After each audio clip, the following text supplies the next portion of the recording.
Neil, lovely to see you. Christmas period, the first two games now, sort of Manchester United and Crystal Palace. How you expected them to go? Or do you feel a job better done than you would have expected? What's the sort of... I think they're all difficult games. You look at Palace and Leicester, Tottenham, and anything you get out of those games is a bonus, really. So in a way, we've got a bonus point there at Palace. Man United game was disappointing, if I'm honest. To work on a strategy all week and then concede a goal after 2 or 3 minutes. And in fairness to Neil, he's not made many mistakes this year. He's got his points, but it was an elementary mistake he made, and it just give them a lift and killed us, really. So that was disappointing because I thought we could have done better against them. But now we've got other challenges coming up. We've got 2 teams flying, and once again we're up against it. Going to Palace, though, bearing in mind what they've done to Manchester City a couple of days before, you'd have expected them to be, very, very confident coming off the back of that, and yet, obviously the job that Cardiff did. Similar scenario heading to Leicester now, in the fact of what they've done with Man City. I mean, I'm wondering whether you're thinking, well, actually, my guys are the ones who will always come in and spoil the party for the others. Well, I think, it's probably more difficult for teams when they're expected to win, and I think teams against us are expected to beat us, really. They're both capable of doing what they've done. Leicester have got great players, and so have Tottenham. I mean, Tottenham's scoring goals for fun, aren't they? And Leicester's not far away. So, it's the expectations. We've just got to try and give our fans as good as we can, really. And that's what, I couldn't have asked for any more at Palace. Every one of them worked the socks off, really. And we still had opportunities to win it, even though, on the reflection, we probably didn't deserve to win it. I still felt we were always in the game at Palace. I never felt overly threatened. Even though, I don't know how many shots they had whatever, it never seemed to be like that. They were always from way outside the box or, missed shots. So I didn't really I felt quite comfortable against Palace. I just thought, especially in the first half, we could have created more clear-cut chances. We were in great positions around their box and made the wrong pass, the wrong decision, and hence we only had the odd one where we should have had 5 or 6 chances if we'd have been a little bit more clinical. So that's probably the biggest disappointment for me. So what sort of mood do you take to the King Power then? Because obviously it was very edgy when Leicester came here because of the circumstances. You would hope things would be a little less sort of emotional going up to the King Power this time around. What sort of mood do you take up there? Well, I think the lads were buoyed by the result at Palace. I don't think we could have won the game against Leicester here. I don't think there were any circumstances we could have come out with a win, if I'm honest. It was probably the worst game I've ever felt as a manager. So at least we're going up there, they'll be confident that the players that they've got and the results they've had. But you just want to make sure that you give a good account of yourself, really. We don't want any more results like your Man United result, because I think goals difference is going to be important as well at the end of the season. So the next 2 games in particular, we've really got to be on our game defensive-wise, as well as try and pose them threats as best we can. You've said that Leicester have got good players. Do you think they justify being where they are in the table at the moment because of those players, or is there an element because of what's happened to the club and possibly that being something that everybody's come together? Has that maybe been an extra element for them to be where they are in the table at the moment? Well, they won the league a couple of years ago with the players they've got. So I mean, there's the good players, and they've improved every year. They've kept the best players. They haven't sold them. They've invested in the squad, and that's what. It's been really good management from them. When you start on the bottom of the ladder like we are, we've got to look at that model and think that that is possible. But you've got to. It's really a slow process, and you've got to try and improve every window and try and keep in the Premier League to do that. But these clubs like Leicester, are justified. I mean, I was rooting for them when they went to win the league because everybody wants the underdog, don't they? And the team is full of them, and they're good players. 1 or 2 England players now, in their squad, and quite rightly so. So, yeah, it's going to be difficult. But our lads have, you know, in the last couple of years, we've had challenges thrown at us all the time. You know, we've ran where we should be walking. We've actually had to sprint, and you know, first of all, it was to avoid relegation to Division 1, then to try and get a squad to compete in the Championship, then when we were up there to try and keep us up towards the playoffs, and then then we got promotion to can we improve the squad, and now can we stay in the league? You know, every 6 months it's been an absolute battle for us, maximum requirements, and all credit to the players. They've really tried, and people like Mehmet and Ken to support me as they are doing at the moment. You know, we're trying to improve the squad for January. But it's been such a battle, and I think that's why the fans are with us. They know how quickly things have been. You know, they remember, I think, earlier results that season before I came, and you know, we have come a long way.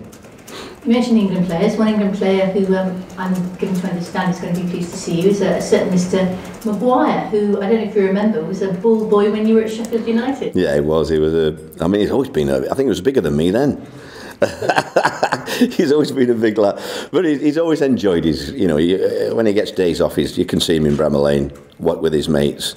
I think it's great when you don't, when things don't affect you, when you're a top player, and you know, he's never let the talk of Man United and all these other big clubs chasing him affect him. He just gets on with it, and he's a typical Sheffield lad, I think. No airs or graces, and talks to one person as if he talks to a multi-billionaire, you know, the same. And I don't think it does any harm. I think keep your feet on the floor, and I think he's had a good grounding family-wise, and you know, the youth academy and that at Bramall Lane has been very, very good. Your sort of player? Yeah. I'd have him if they let me have him. I don't think they will, but... Last couple of questions from me. I know this is a bit of an amorphous sort of situation, but you've said that your greatest achievement will be to keep Cardiff City in the Premier League. Will it matter if that happens through other people's mistakes, or do you want to do that because of what Cardiff City have done? Do you understand what I'm saying? No, I don't mind doing it through other people's mistakes. Not at all. I'm not bothered how it happens. It still would be the biggest miracle I've ever done. And it's going to take a hell of a lot of hard work, and you know, there's going to be bad days. So it's going to really test not just me and my staff, but the players as well. The only plus for me is every one of them players has given me absolute maximum, even though they are making mistakes and it frustrates me. I can't ask any more, and so you know you're going to give it your best shot, and it won't be for the lack of trying, and I know that it won't for the same with the lads. And when we've got fans like we have, it's just an amazing place at the minute. I've never known a club together like this before, and you'll always, I'm sure you'll always get you know, the odd fan who Warnock don't know what he's doing, but you don't hear that. You know, it's just so fantastic to get everybody looking forward to travelling to games, and you know, you see the Man United game, we get battered 5, and they're all out in force the next game. It's a really special time, and that's why we've got to enjoy it. I think fans have got to enjoy it, because they'll remember this season, whatever the outcome, and you know, it's almost been like a bonus season because of where we come from. 2019 fast approaching. Are you a man for New Year's resolutions, and if you are, have you made any yet? No, not really. I think when you get to my age, your resolution is you hope you live to see the next one. I think that's as far as you can go, really. Okay, on that sort of fatalistic note, the very best of luck against Leicester, and thanks very much for your time. Thank you, Neil, you talked a lot about Callum Patterson's value and the worth that he's shown this season in difficult personal circumstances for him. What's his fitness? Because he's a key player for you. Yeah, he is. He is. I mean, if he's available, he would play. Pat, you know, he just had a knock at the side of his good knee, not the one he had the operation on, and he was in a lot of pain, and so it was pointless risking him, even though we'd already lost Ken Zahor for 2 or 3 weeks, and well with his thigh problem. So you do feel a little bit sorry for yourself when you haven't got a lot of choice. But I thought Reedy did ever so well. And Gary's training as well. He's trained. He was out for about 4 weeks as well, but he's fully training now. So people have to step up, really. That's all we can do. And Pat has been an absolute gem, as I've said to you before. You know, if I asked him to go in goals, he'd put the gloves on, and he's just a gem of a lad. He moans at everybody that, you know, everybody's wrong every day of the week. We ought to room him and Sol together. It would be a right partnership, that. Is he in the mix then, fitness-wise? Well, I think I am seeing him as such as we're talking at the moment, but I'm hoping that he'll be training today, and probably we'll see how it goes with that. Because I thought he did well against Leicester down here, if I'm honest. But whichever way, I don't think it really bothers me, whichever way we go. You know, we had to play, I thought we played a lot more. I think Bobby held it in because we'd no height. And I thought the wide lads did a good job the other day as well. So, you know, we just got to adapt to whatever's thrown at us at the moment. And the other guy maybe who's become a key player for you in recent weeks, Neil, Victor Camarasa. Is he more influential perhaps than you thought he would be? Absolutely, yeah. I think he's matured beyond all recognition, really. I don't think anybody... I think I'd like to think it's, you know, knowing I've given him the freedom to do what he's good at. People can look at what he's not good at if you get carried away too much, but I look at what he's good at, really, and I encourage him to do that. Yes, it's frustrating at times, but I think he's got so much going for him in what he can do that we've got to, you know, not worry about one or two things that he's not so good at. And playing him in, you know, he's getting better as the season's gone on, really. You know, it was nice the other day to think we'd got Gunners and Harry Arter not playing at Palace, you know, and yet we performed quite well in there. So, you know, all credit to Ralsey for coming in and doing a job with Victor. And I thought that was a strong department the other day. I thought we did well in that area. And as Camarasa does well, other clubs become interested in him. Is he definitely here for the whole season? Yeah. There's no way anyone else can get their hooks into him? No, not that. I hope not. I don't think so. No, I think both of them are on season-long loans, and you know, that's a plus thing for us, really, because we couldn't get a Harry Arter or a Victor Camarasa at this stage. It'd be impossible, especially with our bloody rules like we talked about before. Don't let's go into that. And longer term with Camarasa, I mean, can you... Yes, I'll pay whatever it takes if we stay in the league. But if he did stay up, he's someone you'd be keen to... Let's ask that question at the end of the season, all right? We're a long way to go. Okay. You know, I don't look beyond next week, health-wise, let alone whether we're going to be in the Premier League or not. You talked, obviously, about Emiliano Sala and the difficulty of bringing him in, and we're quite pessimistic about that deal. Is it money? Is it just cash that's the... No, not at all. I mean, Mehmet's been brilliant. Mehmet and Kenchu, I've never known them. They realise how hard it is now. So I'm really pleased they've been right hands-on in this window, because it is the most difficult window. Your good teams don't look for players in January. But, you know, they've got their team sorted out in the summer, and I think the rules, the 1 year rules, where the season, the window closed after the first game, really did us. I don't think that'll happen again. I think they'll change it back next year to the end of August. I think you would have had till the end of August, we'd have been all right. I think we'd have got a striker in and helped the lads out, but everything went that quickly. We thought we'd got one and then we didn't have it, and now, you know, we're looking. And it's difficult, you know, whether you've got money or not. It's such a difficult time. And whoever we bring in, it doesn't mean they're going to necessarily be a regular in the team, because you don't know whether they can play in the Premier League, most of these players. So it's always a gamble, whether it's Salah or whether it's one of the other targets. You know, we've asked about 5 or 6 strikers, same with midfield players and fullbacks. So, you know, unless they've actually played in the Premiership and you know that they can cope with that, the level of the physical side of it, then it's always going to be a gamble. And that's why, you know, you don't want to go over the top. But you find with strikers that are scoring goals, I'm afraid you have to do. Right. And in that context, is your owner, is Vincent Town mindful of the fact he maybe has been burnt before by going on? I think you always, whether it's the owner or a manager or whatever, you always look back at the past. Are you with me? And some say, you know, that he was not a good signing, or he was a good signing. I think from a manager, you make signings to try and, at that moment, I think we made signings to make sure we got promotion. And I think all the signings contributed, even if they might not be contributing as much as what they thought now, and you can say he's not a good signing. I thought they all contributed to us getting into the Premier League and all the value that's worth.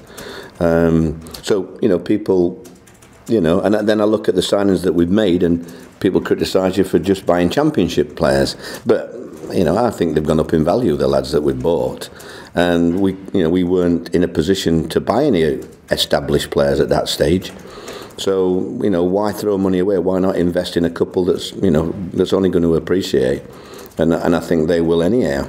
So now we do need that little bit more to help us out now in the three departments, because it was nice to change tactics, at Palace, and which in the second half of the season I think we'll have to change tactics quite frequently, Do you think then you could end up making a signing that's maybe a little bit more modest in terms of price, perhaps not so well known as some of the names that have been bandied around? Yeah, probably. There's 2 or 3 players on my list that I think could play Premier League for not as much as what we've been paying out.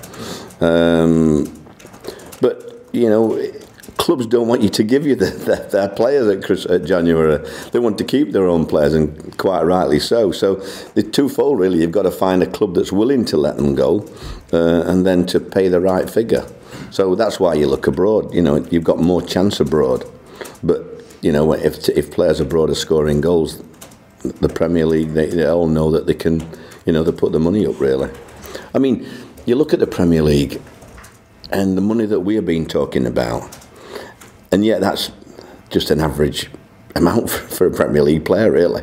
Nowadays, it's not extraordinary, and yet it really, when you think where a couple of years ago you'd be frightened to death of paying that sort of money out. Are you with me? The figures quoted, but what do you get now for that? It's frightening really.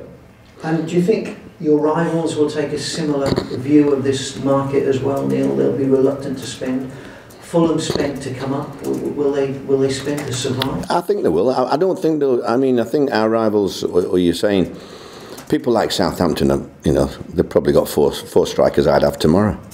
Are you with me? So I think they've probably got the best squad in that bottom half. And then you look at Fulham, and they probably just want to supplement their squad, because I can't see anybody getting a better striker than Mitrovic. I think he's outstanding, isn't he? So it's awkward, everybody looks at their own squad and where it can help, but sometimes you bring players in it, you know better than where you were before. You might end up with the same players playing and trying to get us keep it in the division. You just can't see what's around the corner, and that's the nice thing for me, is I know that we've got a group that will give me everything, irrespective of who we bring in. So that is a plus thing for me. And you talked before about the fact that a lot of clubs are on low totals at this stage of the season. It may not need that much to stay up. Do you think we could be on for a record low total? I don't know what the record low was, if I'm honest. What was? Anybody know? See, you should have done your homework before you asked me the question, Graham, shouldn't you? Yeah. You're right. Sorry? Isn't it 34? 32, I think. 32? 32, 34, I was going to say 37. So you don't know, do you? You don't know, do you? I got relegated with 38 at Sheffield United, so I felt a bit hard done by then. Yeah. Mind you, the Tevez thing didn't help either. Right, you called me out, but better stop then. Sorry, yeah, okay. Yes? With camera assets, so because you've seen other clubs linked with him trying to buy him, but that cannot happen in January as far as you're concerned. No. It'll only do better for the club. I spoke to, Betis, they can only thank me, can't they, really? Because I put him in the shop window, he wasn't even in there. They must have hell of a team, mustn't they? I said, is there any more in your reserves like this? Yeah, so the deal is for the season, that's that as far as you're concerned. Yeah. Are you still confident, shall I say it that way, that you'll be able to get 3 in January, which is what you were? Well, I'm not confident. We can't do any more than what we're doing. Mehmet, like I say, he realises now. This week he was on the phone 2 days. He did say to me, I don't know how you come. I said, well, I'm glad you're doing this now. Him and Ken, everything. They're doing all the checks and you name it, and which you've got to do. But they're determined to get me 2 or 3 players, which I'm looking at, and they know my targets, and I can't ask any more of any of them. Look, they've really worked hard, and obviously they're talking to Vincent all the time. And every owner wants you to spend nothing, don't they? And bring 5 players in. So nothing changes. But he's very supportive, Vincent, in that respect. I saw 1 or 2 press things the other day, but they've been nothing but supportive to me. And you love early. You were saying before, if you can get someone in early for games in January rather than right at the end, but do you feel you might have to be patient? Yeah, it looks like that way. Yeah, I mean, I would have liked to have had them in to give them a game in the FA Cup, if I'm honest, to bed them in before we've obviously got the tough. We've got Huddersfield after that, haven't we? So it would be nice to give them a game rather than throw them in and gamble in it on a big game like that, But as always, does that happen? Well, it could happen, yeah, because things do change overnight. I mean, at the moment, I think I would imagine it's a game of poker at the moment because we can't do anything until January the 1st anyhow. So whether teams or clubs are saying, well, let's just call the bluff till then, I don't honestly know. I used to enjoy poker when I was a player, but, it's people keeping their face straight, isn't it? Yeah, quite. But it'll be busy in January as far as you're concerned. Yeah, I mean, we've had inquiries for our players as well, and it's going to be, everybody's looking for a bargain, aren't they? Everybody's looking to improve the squad, really. We've got numerous players that aren't playing that, hopefully can find clubs in January, because there's nothing. For me as a player, you've got to want to play, really. So someone like Lee Tom then, yeah, those sort of players. Yeah, Lee. I mean, Lee's had a problem over the last few weeks, but I'm sure we can overcome that. Halfway through the season, 3 points above the relegation zone. You talked about the goal difference, better goal difference than the 3 below you now. That soon gets put to bed when you lose 5-1 to Man United and you're coming up against Leicester and Tottenham. Yeah. But are you more confident or similarly than when you started? You would have taken this, wouldn't you? Yeah, absolutely. Only because I think we've improved. I do think we've improved as a team from the start of the season.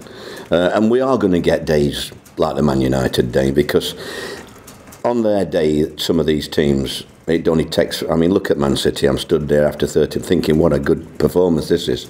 And 10 minutes later, we're 3-0 down. And I'm saying, what a goal, so we're going to get, I'm afraid we're going to get days like that. But I thought that's as good as we've defended on Saturday, on the other day. I thought we looked solid and we looked to break quickly and cause as much as we could problem. I think, the perfect performance would be to make those opportunities that we had, those 5 or 6 in the first half, count, really. Create a little bit more and put teams, because like at West Ham, the penalty would have put pressure on. I'd love to put, we don't very often score the first goal, so it's, we really had to work hard for our results. And things like the Manga tackle on Wilfred Zaha. Incredible. You might see a better goal-saving tackle all season. You won't see a better one than that. I think it's impossible. I think if you give Wilfred Zaha 3 or 4 yards start and you catch him, then you aren't done bad, really. I thought he played well in general as well, Bruno. I think playing in the 3 there, he just had that bit of freedom, and I thought he helped Sol and Moser as well, So I'm sure we'll use that again before the end of the season, And has he been is he a player who you probably always thought might be more comfortable in the Premier League? Has he lived up to... Yeah, I've always thought he's going to be... he's so comfortable, is Bruno, and he probably gets criticised here because I've had to play him at full-back, and he doesn't look a natural full-back, so, sometimes... It's like a pedigree horse or whatever you call them. Sometimes, you put them in a different paddock and they look different. It's poor old Bruno's had to play out of position, so I think it's easy to criticise somebody like that. But I don't think he's I don't think he's been wanting in very many games this season. Not many wingers give him the runaround. So I've been delighted with his contribution. I would like to play him centre half, but at the moment he needs must really. Yeah, and Leicester, Jamie Vardy. I'll whisper it. He hasn't got a great goal scoring record against Cardiff. You'd like to keep that going? Touch wood. Yeah. Yeah, I would, yeah. He is a threat though, isn't he? Yeah, he's an England player, and quite rightly so. Same with Chilwell, and are you with me? I was disappointed with the goal we conceded against them, if I'm honest, down here. But, I thought we gave them I thought we could have done better second half against them. But I think the emotion of the day was very difficult. More so for our lads, I think. I know. Everybody said about their lads, but I thought our lads had a lot to put up with that week. And given the number of games in the short spell, is it inevitable you're going to have to change? Because your boys put in one hell of a shift at Palace, and like Peltier comes in and sort of. I thought he was magnificent. Absolutely, I thought he was. I mean, in training he's been like that this last 3 weeks. Kadeem Harris the same. He was. It would have probably been easier to put somebody else in the wide positions, but Kadeem's been on fire last few weeks, and so has Peltz. So it was nice to put them in and see both of them contribute. At both ends really. I thought Kadeem, tackle near the end, could have saved a goal, down the line, and I thought he could have took his opportunity. Another day that might have been the winning goal. So it's good to see lads like this coming into the squad and doing well. But you might have to change anyway. I think so. I mean, the squad, the way we play, to have three, I would imagine, especially on New Year's Day, we'll be chasing shadows at times, won't we? Yeah. All the best. All right.